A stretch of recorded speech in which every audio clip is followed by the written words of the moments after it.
Está no ar o podcast Pelo Paraná, podcast esse produzido pela Associação dos Jornais e Portais do Paraná.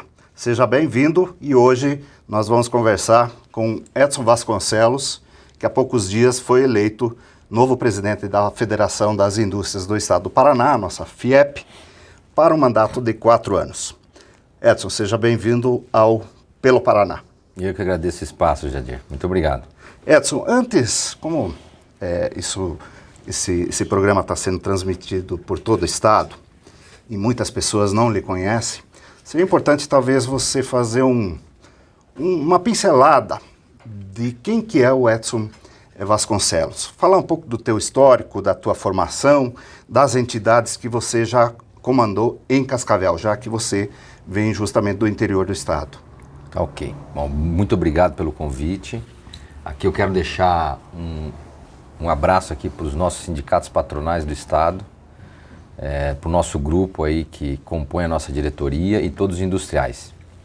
Bom, Jadir, eu sou cascavelense, me formei em Curitiba, engenharia civil, voltei a Cascavel para começar minha vida empresarial. Comecei no ramo da construção civil, tinha uma fábrica de pré-fabricados aqui, construtora, depois fui ampliando. Ampliei os negócios, hotelaria, energia, imobiliária.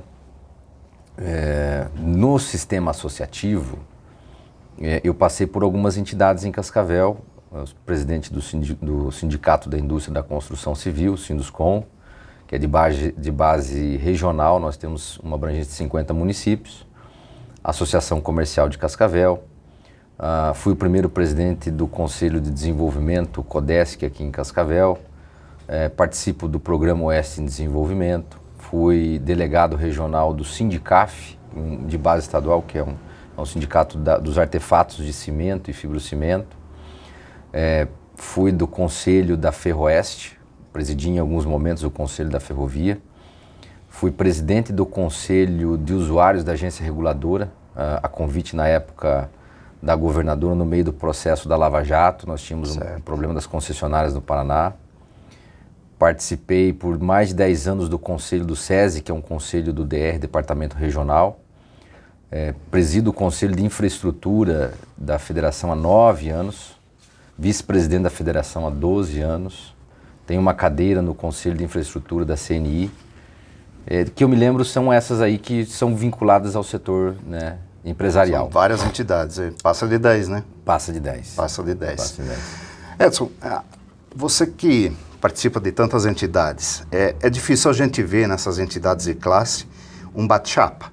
Normalmente o que acontece? Há uma construção de consenso, muitas vezes até uma continuidade, mas isso não aconteceu nessa vez na FIEP. Houve uma disputa, você mesmo foi por mais de uma década vice-presidente da própria FIEP, você não conseguiu construir um consenso em torno do teu nome? O que foi que aconteceu que houve esse bate-chapa? É um processo democrático natural. Perfeito. Na verdade é o inverso, a federação ela sempre tem, na maioria das vezes ela tem bate-chapa. Eu digo das entidades como de classe comum. Você tem uma noção, depois do ano 2000, né, neste século, nós tivemos em todas as eleições, só uma que não teve, de 4 foi anos, consenso. em 2015, que foi a recondução do Campagnolo. Essa nossa eleição atual, nós trabalhamos muito para não haver o bate-chapa. Tanto que nós tínhamos uma declaração de apoio antes, no processo pré-eleitoral, que dava por findado o processo.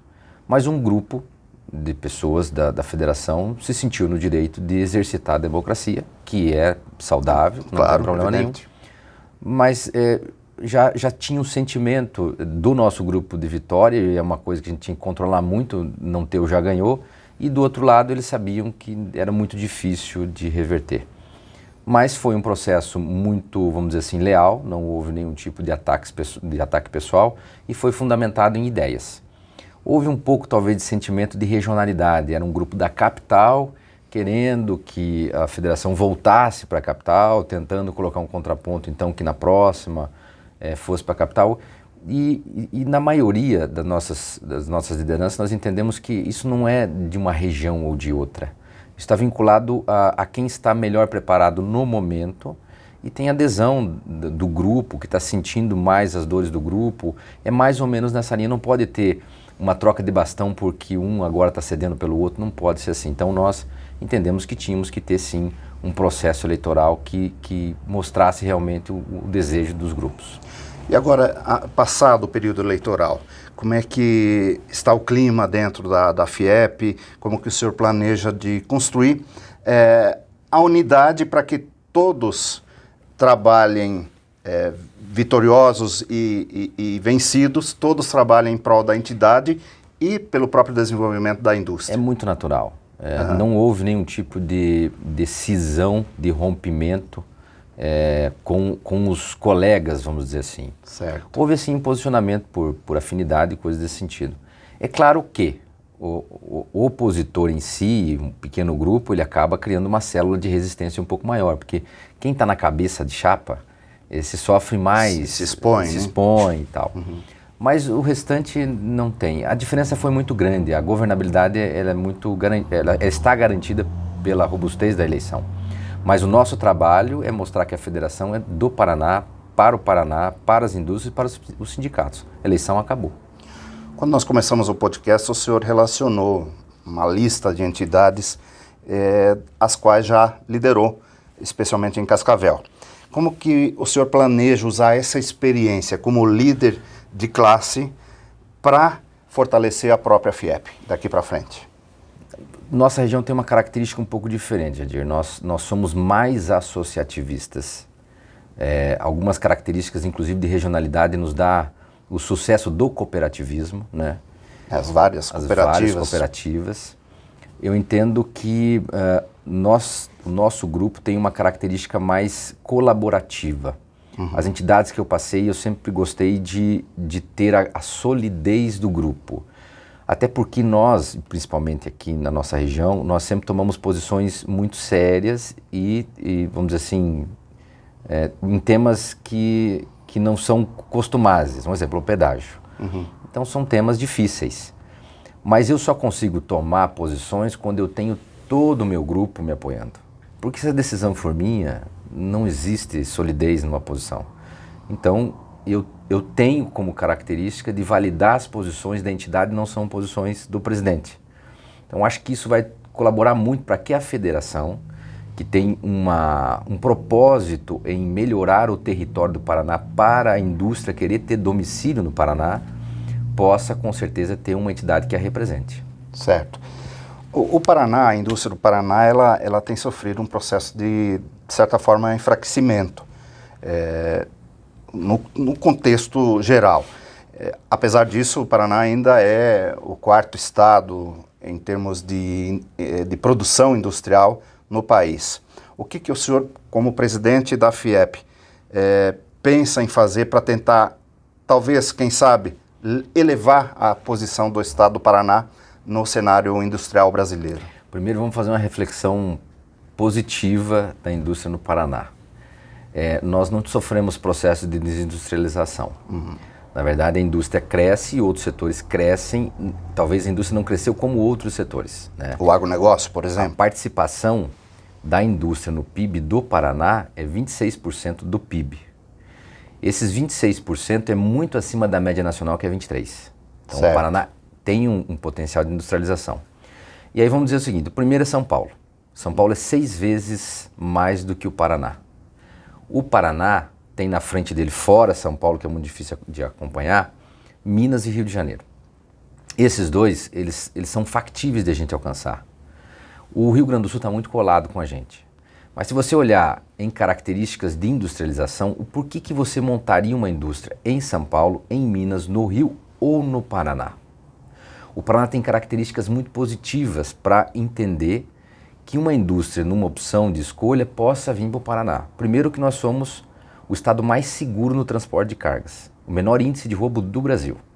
Já é um fator positivo. Segundo que nós temos uma capacidade energética, uma capacidade logística diferente de São Paulo, do Rio e de Minas. São Paulo muito à frente, Rio, Minas e Rio Grande do Sul com bastante dificuldade. Nosso sistema portuário, por mais que nós temos dificuldade ferroviária, nós estamos muito melhor que o Rio Grande do Sul. Agora tem uma coisa que interfere diretamente no potencial industrial, é a indústria vocacionada. Um exemplo, a região oeste. Ela vendia commodities, de repente alguém falou assim, vamos vender valor agregado, estamos vendendo proteína animal. O sistema cooperativista da nossa região é indústria. Ela tem uma opção jurídica, tributária, que é ser cooperativa, mas ela é que na indústria. A nossa região tem as 6 maiores cooperativas, das 10 maiores do Brasil, as 6 estão aqui. No oeste do Paraná. No oeste do Paraná. E nós temos muito a crescer. Aí a questão é a seguinte, quando nós começamos a industrializar? Há pouquíssimo tempo. Primeiro que nós somos uma região nova. Em 1950... Não tinha asfalto, não tinha energia, não tinha condições mínimas de você instalar uma indústria. Era totalmente extrativista. Depois veio um ciclo pós-crise do café, que começou a trazer uma percepção de industrialização. Mas nós começamos a industrializar nos últimos 20 anos.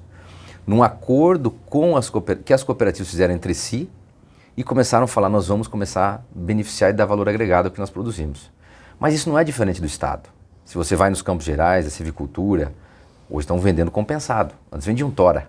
Então há um processo nosso das indústrias de base extrativistas que antes só vendiam commodities, estão subindo para uso de bens de consumo e estão vendendo valor agregado. O Paraná tem muito chão para avançar. Indústria vocacionada, com uma diferença. Quando você fala de indústria, você não fala de mercado. Uma indústria que está aqui como a LAR, como a Copavel, como a Frimeza, ela está produzindo aqui, mas ela está vendo o mercado de São Paulo, o mercado de fora do país. Nós estamos falando então que o potencial industrial de um estado está vinculado ao domicílio que ele quer ter o seu parque fabril.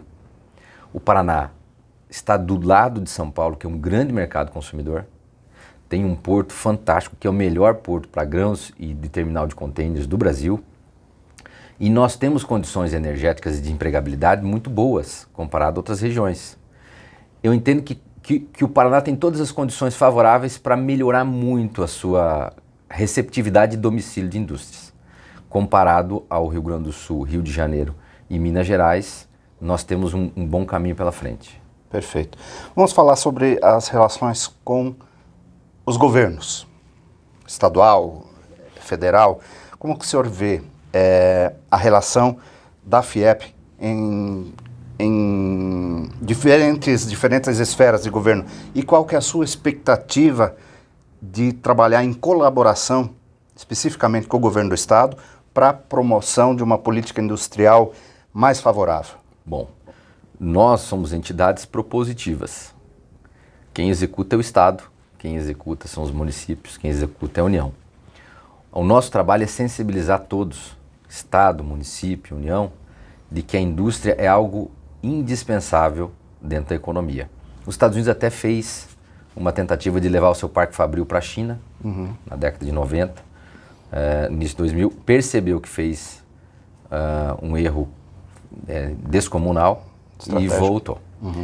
Quando você tem uma indústria no território, a indústria é a única que pode exportar para fora e trazer recursos para dentro. O que nós temos como missão, propósito? Sensibilizar os governos da importância dessa balança comercial para o território. Serviço circula, você não exporta serviço. Comércio circula, comércio ainda traz às vezes produto importado de fora, mas vive do potencial de compra local. Então, quando nós aqui, eu não sou agricultor, não sei se você é, e quando eu defendo o agro, é porque eu sei que o agro interfere diretamente na minha vida. O nosso trabalho é sensibilizar a comunidade de todos entenderem que a indústria é indispensável na vida de todos. Para como todo mundo perceber que um município que não tem um plano diretor adequado, que não percebe a necessidade de uma indústria, está equivocado. Ele tem que ter um plano industrial. Eu sempre uso aqui como referência a Prate Dona Dulce. De Toledo. De Toledo. A Prate Dona Dulce não está ali porque está vendendo para Toledo. Claro que não. Se um gestor público fizer um equívoco tributário, regulatório, de plano diretor que prejudica a Prate Dona Dulce, ela vai buscar o domicílio onde ele favoreça. E não vai vir em outra Prate Dona Dulce. Porque os encantos do domicílio, se não serve para prato, não serve para outro. Então, esse é o nosso trabalho. Eu vejo, assim, Jadir, com muita facilidade, essa relação, até porque nós vivemos isso em Cascavel, quando eu estive na frente do Conselho de Desenvolvimento e na Associação Comercial. A sensibilização do poder público que nós podemos ajudar é muito fácil. Nós temos condições de levar informações privilegiadas, propostas, projetos, que quem tem o bônus político é o governo em si, é o poder público em si. O que nós precisamos é fazer o nosso reloginho do potencial industrial melhorar e todos sentirem de forma no desenvolvimento econômico, né? Perfeito. O senhor, em outras entrevistas, o senhor tem falado da necessidade de olharmos para fora do país, além das fronteiras, para encontrar novas oportunidades para as indústrias do Paraná. Como a FIEP planeja apoiar a indústria paranaense na exploração de novos mercados e também de tecnologias inovadoras? Bom, o Sistema S tem todo um arcabouço de inovação e tecnologia. O Senai, um dos braços dele é inovação e tecnologia. Nós temos vários institutos Senai de inovação e institutos Senai de tecnologia. Vou citar dois aqui que são referências nacionais. O Instituto Senai de Inovação de Eletroquímica, está sediado em Curitiba. Hoje nós estamos prestando serviço para a Holanda, para a Alemanha, para a China. É um dos maiores ativos tecnológicos do Brasil. E nós temos o Hub de Inteligência Artificial em Londrina, que também é uma referência nacional. São dois ativos muito importantes para o desenvolvimento tecnológico e de inovação das empresas paranaenses. Isso tem que deixar de ser algo estático e começar a vir de encontro aos empresários. E sabemos que nós temos uma ruptura, vamos dizer assim, do desenvolvimento empresarial. Poucos empresários têm tempo ou conhecimento para entender a necessidade da tecnologia no seu negócio ou a velocidade que a sua concorrência está alavancando na inovação. Então, esse é um dos desafios.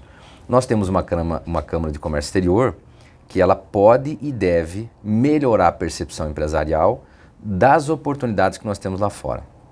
Esse pós-Covid, Jadir, ele deu uma chacoalhada no mundo quando se fala de frete marítimo, de logística. Então houve um realinhamento das cadeias de insumo. Os carros do Brasil não saíam produzidos porque o chicote não chegava, vinha um microchip de algum local do mundo que não chegava. Sim. Então toda a cadeia de fornecimento está se relocando e isso são oportunidades. Isso também está ligado diretamente na capacidade empreendedora do seu povo. Então não é uma fórmula só de você falar, tem uma oportunidade ali, porque oportunidade nós temos aqui. Hoje, quando você pega a nossa cadeia extrativista e transforma em alimento, você vai descobrir que o maquinário no intermediário desse processo está vindo de fora. Então a máquina que planta, a máquina que embala, tudo isso daqui é indústria. A indústria é dividida em 3 grandes camadas, indústria de base, indústria intermediária. De base não vende para o consumidor, vende para outra indústria. Certo. E essa intermediária vende para outra indústria. É B2B, B2B. Essa tem o contato com o consumidor, que é o B2C. Então, uso de bens de consumo duráveis e não duráveis. Nós temos que entender os consumidores de forma ímpar, temos que estar sensíveis ao que o consumidor está mudando de perfil, ele não quer mais comprar carro, ele quer alugar carro, coisa desse sentido. Mas essa cadeia intermediária está extremamente ligada àquela de cima. A Mascarello, quando veio se instalar em Cascavel, criou em torno dela um adensamento de pequenos fornecedores de indústria que vendem um componente, vendem estofado, vendem lataria, vendem... Todo esse conjunto industrial no Brasil ainda é pouco aproveitado. Então isso também é uma grande oportunidade para nós. Certo. Você falou em Senai, e Senai você logo lembra em capacitação de profissionais, inclusive. Uma das grandes dificuldades que eu percebo que a indústria, as empresas têm, é encontrar mão de obra qualificada. Basta você olhar os balcões de empregos aí que tem toda semana uma enxurrada de vagas que acabam muitas vezes não sendo preenchidas por falta de capacitação. O que a FIEP pode contribuir para tentar melhorar a preparação dessa mão de obra do trabalhador paranaense para atender melhor a indústria? A qualificação é um desafio, né? A construção civil é um exemplo disso. Nós temos na construção civil a mão de obra de entrada, que a gente chama, né? É o analfabeto funcional. Então, para você ter a melhora da performance, da produtividade, você tem que ter pelo menos um colaborador que saiba ler o manual de uma máquina. Uhum. Então, nós temos esse desafio. Quer ver outro problema é quando você traz um colaborador da Venezuela, ou você contrata da Venezuela, do Haiti, que nem a tua língua fala. Então, para ler esse manual vai ficar mais difícil. Então, tem problemas culturais, tem problemas de língua. Esse é um desafio de todos. Mas o maior desafio hoje não é nem ter o treinamento, é ter o colaborador para treinar. Hoje nós temos uma deficiência de contratação muito grande. De instrutores? Não. De colaboradores. Colaboradores. Com experiência? Com ou sem.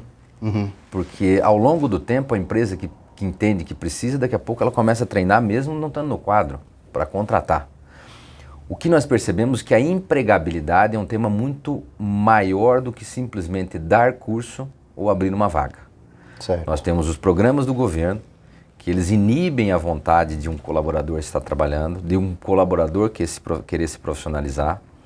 Então, isso é uma grande parte do problema. Você fala de Bolsa Família. Bolsa Família. Então, o Brasil... O cara prefere ficar na informalidade, recebendo isso. Nós temos uma epidemia disso.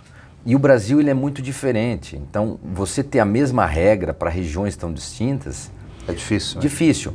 Do Brasil para o estado ainda tem muita diferença. Nossa região, comparado a Campos Gerais, comparado à capital, dá muita diferença. Mas o que eu posso dizer é o seguinte, o nosso desafio na mão de obra é treinar, é qualificar, mas é também ter disponibilidade de mão de obra para pelo menos treinar. O nosso potencial industrial, ele está ligado a um processo migratório em algumas localidades. Cito aqui a Chateaubriand, onde está abrindo aqui a Frimeza, para 15 mil suínos dia. Não tem mão de obra na cidade, vai ter que ter um processo migratório. E mais do que isso, o município tem que ter capacidade habitacional para essas pessoas começarem a migrar para lá. Então o tema empregabilidade é um tema muito sério. Inclusive na nossa região, o Programa Oeste Desenvolvimento criou um tema específico chamado empregabilidade. Ele é transversal, ele é muito mais sistêmico, nós temos que cuidar desse tema de perto. Edson, logística e infraestrutura. Quando eu estava observando o teu currículo, tua atuação de mais de uma década na própria FIEP, observei lá que você atuou na coordenação do Conselho Temático de Infraestrutura. Especificamente sobre isso, como que o senhor pensa em o que fazer para aprimorar a infraestrutura e a logística da indústria paranaense? Bom, nós temos um programa chamado PELT, Plano de Logística em Transporte do Paraná. Eu, quando coordenador dessa Câmara, nós trabalhamos muito e ele fraciona os problemas por regionalidade. E nós temos que discutir com a comunidade local as dificuldades da micro e da macro logística local. Discutir só não basta. Nós temos que sensibilizar as autoridades que o investimento em infraestrutura ele tem retorno. Vou dar um exemplo. A Itaipu pegou e teve uma parte, digamos, da sua gestão com uma atenção maior à infraestrutura. E agora parece-me que a gestão vai dar mais atenção ao social. O social é importantíssimo. Porém, a infraestrutura em logística, os investimentos em infraestrutura, eles são investimentos e eles têm retorno a longuíssimo prazo. Então você vai dando condições para o desenvolvimento ser sustentável. A necessidade da indústria para uma infraestrutura competente é diferente do que para o comércio, é diferente do que para uma família que vai para o litoral. Nós não acessamos mercado consumidor se nós estivermos isolados pelo custo logístico. Um dia, se o Jadir tiver condições de montar uma indústria, o domicílio da indústria, não necessariamente ele está vinculado ao interesse do mercado consumidor, salvo São Paulo. Porque lá você está lá dentro. Aí você fala assim, mas São Paulo não tem mão de obra, não tem água, é as condicionantes do domicílio. Então você vai buscar um domicílio melhor. Mas você também não vai colocar um domicílio que tem um pedágio tão caro que para você trazer insumos e para levar o produto também te penaliza, te encarece. Se você tem um comércio no município, o abastecimento do teu comércio tem o mesmo custo logístico do teu concorrente. Então você não tem um problema de estar uma concorrência desleal. A indústria não. Então, a logística para nós é fundamental. Para se conseguir tirar do papel, tem que ter vontade política. Para ter vontade política, nós temos que sensibilizar. Quando falo vontade, não é só do Poder Executivo. O Legislativo hoje tem mais capacidade de emendas do que o Executivo tem de orçamento. Certo. Então, é uma sensibilização que a infraestrutura é uma necessidade do desenvolvimento a longo prazo. Nós precisamos ter infraestrutura com eficiência. Não adianta ter 5 pistas daqui ao litoral que o veranista vai pagar o dobro do pedágio. A nossa perspectiva e a visão de eficiência logística é chegar ao porto, é chegar aos mercados. Ela tem que ser diferente daquele que paga qualquer preço para andar na primeira classe. Certo. Emendando nessa questão da infraestrutura e praticamente dando continuidade à tua fala, o senhor, como uma liderança do interior, obviamente deve se preocupar também com a questão da regionalização da indústria paranaense, para que a indústria não fique apenas na capital ou fique perto do porto. Mas como vencer esses desafios, como você mesmo disse há pouco, do pedágio caro, Sim. que distancia, por exemplo, Foz do Iguaçu até Paranaguá, são mais de 700 quilômetros. Sim. Como ser competitivo, o que a FIEP pode fazer para fortalecer a indústria no interior do estado e de forma competitiva?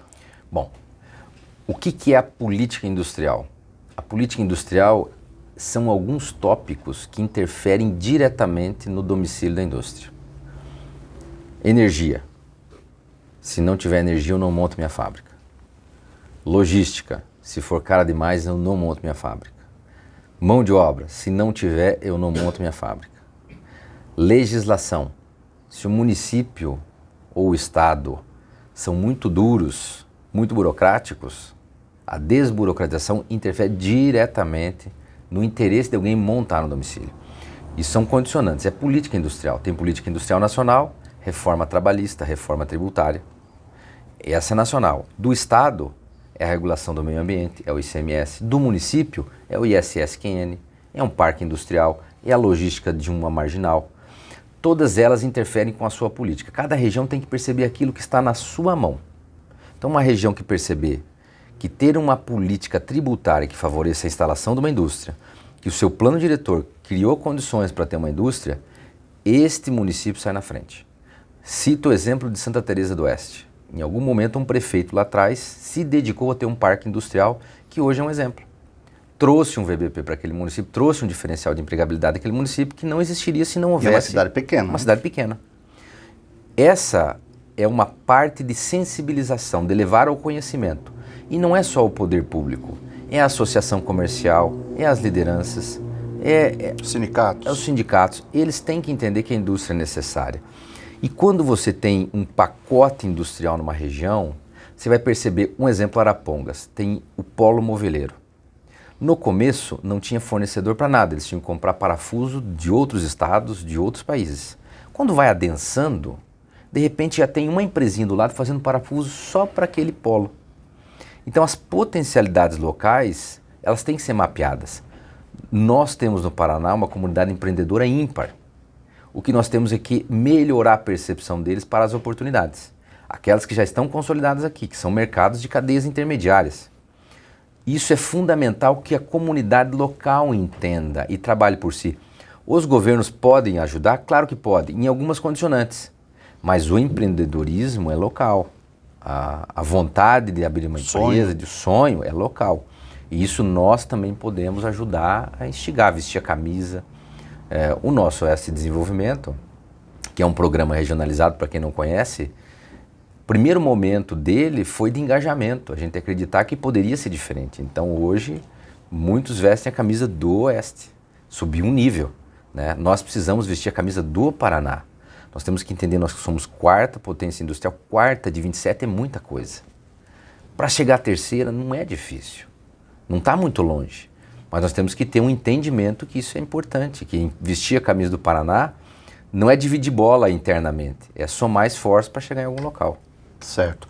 Edson, você há pouco falou sobre meio ambiente.